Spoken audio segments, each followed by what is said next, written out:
Homer accidentally cut off his finger. After wrapping the wound in a simple bandage, he turned around and saw the severed finger lying on the grill. As it sizzled, a strange meaty aroma slowly drifted out. He couldn't resist leaning in and taking a small bite. The taste completely overwhelmed him.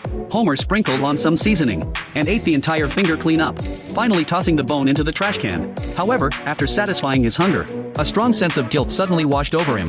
He felt deep remorse for having eaten human flesh and swore he would never do it again. But then he thought, the human body is symmetrical.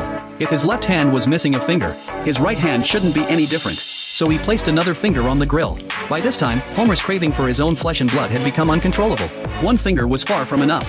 He simply walked into the kitchen, cut off his toes, kneaded the fat from his abdomen into dough, and even sprinkled his dandruff on top as seasoning.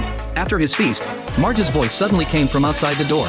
She had only gone to stay at her mother's house for a few days, never imagining Homer would get so hungry. That night, Marge heard a noise downstairs. Thinking her husband was sneaking snacks again, she quietly went down, only to catch him gnawing on his own flesh. Marge rushed Homer to a psychiatrist. When the doctor heard that the patient had already eaten his own lower body, he was completely shocked and admitted there was no cure. Fearing for the children's safety, Marge had no choice but to leave home with them. A long time later, Marge received a letter. It said Homer had found a way to make her forgive him and begged her to come home.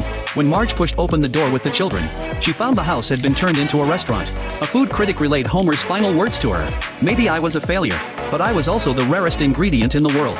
With that, the critic brought out a plate. On the plate was Homer's flesh. After taking a bite, it really was delicious. Marge suddenly felt a sense of relieved comfort. Homer was gone, but his taste would linger in people's memories for a long, long time.